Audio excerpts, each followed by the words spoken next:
শেখ হাসিনার প্রত্যাবর্তন কি সময়ের দাবি? এমনটাই বলেছেন যুবলীগ চেয়ারম্যান শেখ ফজলে শামস পরশ।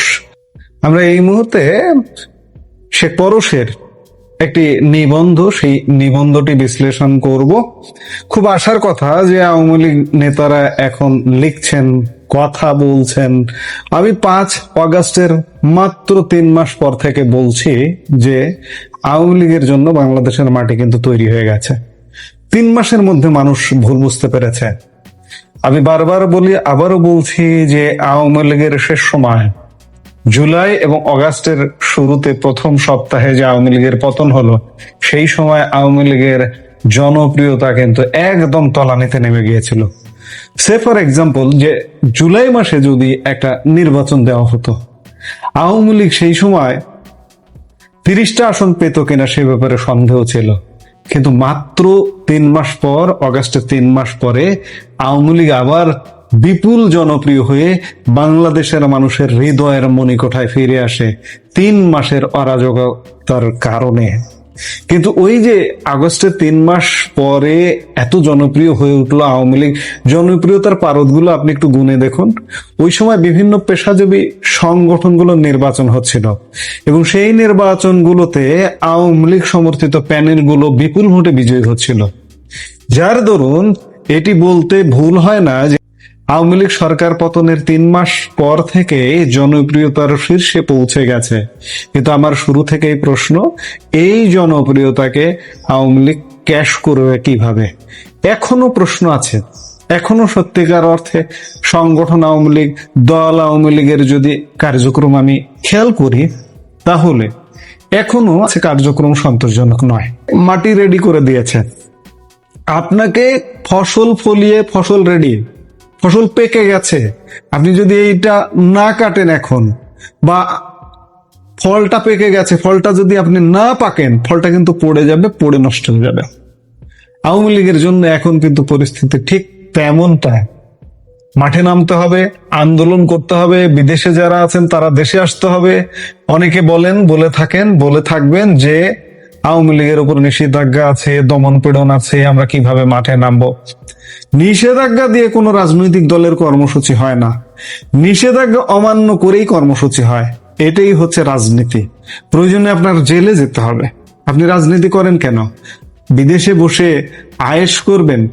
দল দেশ বিপদে পড়বে, আয়েশ করবার জন্য আপনার রাজনীতি, ওই রাজনীতি আপনার করার দরকার নেই।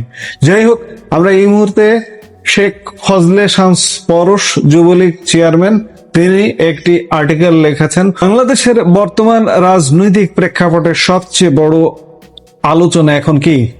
হ্যাঁ, শেখ হাসিনার প্রত্যাবর্তন। গতকাল উত্তর পূর্ব ভারতের অত্যন্ত প্রভাবশালী গণমাধ্যম নর্থ ইস্ট নিউজে বাংলাদেশ আওয়ামী যুবলীগের চেয়ারম্যান শেখ ফজলে শামস পরশের একটি কলাম প্রকাশিত হয়েছে। লেখাটিতে তিনি প্রতিটি লাইনে বর্তমান বাংলাদেশের পরিস্থিতি, ক্ষমতার সমীকরণ এবং শেখ হাসিনার ফেরার যৌক্তিকতা তুলে ধরেছেন। এই মুহূর্তের ভিডিওতে আমরা যুবলীগ চেয়ারম্যানের সেই লেখার একটি শব্দও বাদ না দিয়ে প্রতিটি লাইনের অন্তর্নিহিত অর্থ এবং গভীর রাজনৈতিক বিশ্লেষণ আপনাদের সামনে সহজ ভাষায় তুলে ধরব। লেখার শুরুতে একটি চিরন্তন সত্য কথা দিয়ে লেখাটি শুরু করেছেন। তিনি বলেছেন, বাংলাদেশ এখন অপেক্ষা করছে, কারণ এই দেশের মানুষ ক্ষমতা এবং নেতৃত্বের মধ্যকার আসল পার্থক্যটা বুঝতে পারছে। পরশের সাথে আমরা নিজেরও একমত এই জায়গায়। খুব গভীর কথা। ক্ষমতা কি করতে পারে? পরশ লিখেছেন, ক্ষমতা জোর করে অফিস দখল করতে পারে, রাষ্ট্রীয় প্রতিষ্ঠানগুলো নিয়ন্ত্রণ করতে পারে, বিরোধীদের মুখ বন্ধ করতে পারে, আর মানুষের মনে ভয় তৈরি করতে পারে। কিন্তু নেতৃত্ব একেবারেই ভিন্ন জিনিস। নেতৃত্ব বেঁচে থাকে মানুষের ভালোবাসায় আর বিশ্বাসে। এই নেতৃত্বকে নির্বাসন, চক্রান্ত, দমন পীড়ন কিংবা কোনো প্রোপাগান্ডা দিয়ে মুছে ফেলা যায় না। ঠিক এ কারণেই লেখকের ভাষায় এই অন্ধকার সময়েও কোটি কোটি বাংলাদেশী হৃদয়ে গভীর বিশ্বাস নিয়ে একটি মাত্র নামের জন্য অপেক্ষা করছেন, আর সেই নামটি হলো শেখ হাসিনা। কারণ জনগণ এখন হাড়ে মাংসে টের পাচ্ছে যে রাষ্ট্রকে যখন জনগণের কাছ থেকে ছিনিয়ে নেওয়া হয় তখন ঠিক কি ঘটে। যখন সুশাসনের জায়গা নেয় প্রতিহিংসা, আইনের জায়গা নেয় মব বা উশৃঙ্খল জনতা, বিচারের জায়গা নেয় ভয়, আর উন্নয়নের জায়গা নেয় চরম বিশৃঙ্খলা, তখন দেশের কি অবস্থা হয় তা আজ দৃশ্যমান। উন্নয়নের জায়গায় দুটো কথা বলতেই হয়। গতকাল সোশ্যাল মিডিয়ায় দেখলাম উন্নয়নের বিরুদ্ধে প্রতিবাদ করাটাও হচ্ছে একটি ইবাদত। যুবলীগ চেয়ারম্যান তার নিবন্ধে শেখ হাসিনার সাম্প্রতিক সাক্ষাৎকারগুলোর প্রসঙ্গ টেনেছেন। তিনি বলেছেন, আমাদের নেত্রী শেখ হাসিনা কিন্তু কোনো পরাজিত বা ষড়যন্ত্রে ভেঙে পড়া মানুষের মতো কথা বলছেন না। তিনি কথা বলছেন একজন দূরদর্শী রাষ্ট্রনায়কের মতো, যিনি ভালো করেই জানেন কিভাবে ঘুরে দাঁড়াতে হয়, কিভাবে ফিরে আসতে হয়।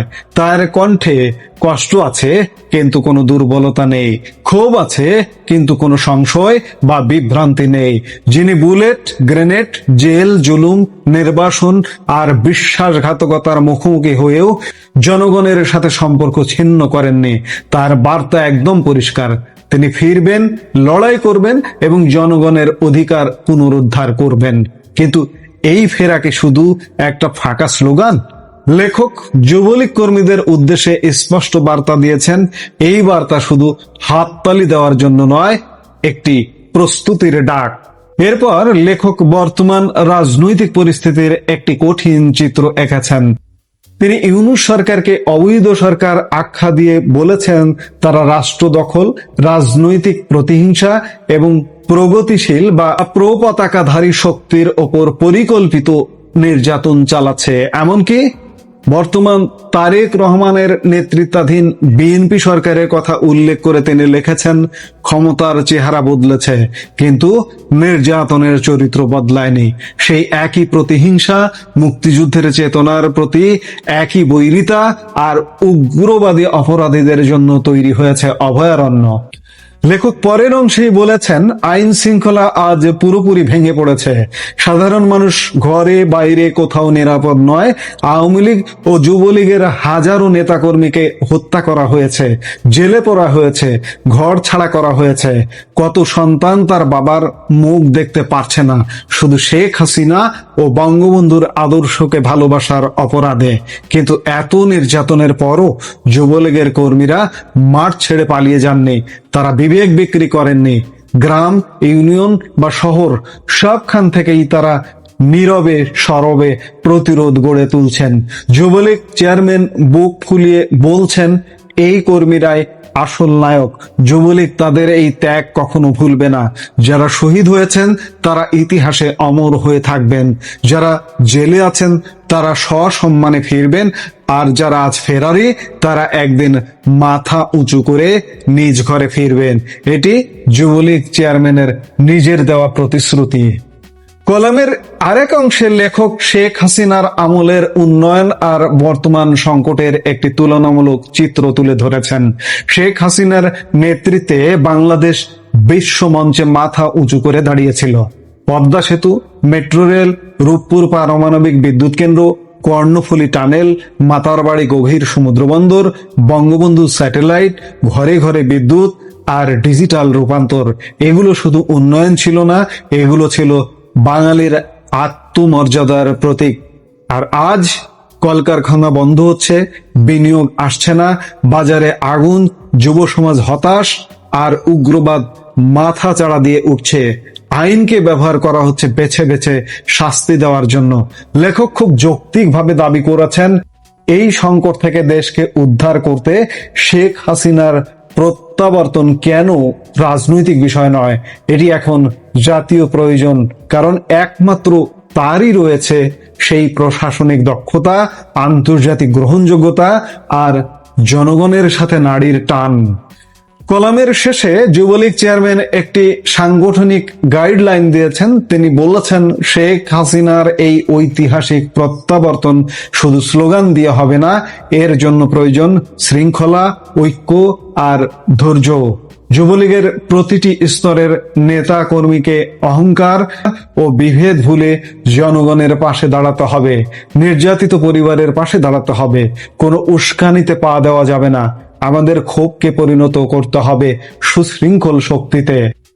পরশের ভাষায় অন্ধকার স্থায়ী নয়, ভয় স্থায়ী নয়, মিথ্যাও স্থায়ী নয়। বাংলাদেশ আবার ঘুরে দাঁড়াবে শেখ হাসিনার নেতৃত্বে, আর যুবলীগ থাকবে সেই লড়াইয়ের অগ্রভাগে। সাধুবাদ, স্বাগতম। যুবলীগ থাকবে, ছাত্রলীগ থাকবে, আওয়ামী লীগ থাকবে এবং অন্যান্য অঙ্গ সংগঠনগুলো থাকবে। বাংলাদেশের মাটি কিন্তু তৈরি, ফসল কিন্তু তৈরি, ফসল কাটার সময় হয়ে গেছে, ফল পেকে গেছে, ফল গাছ থেকে নামানোর সময় হয়ে গেছে। আওয়ামী লীগ নেতৃত্ব সেটি নামাবে কিভাবে, সেটি এখন দেখার বিষয়।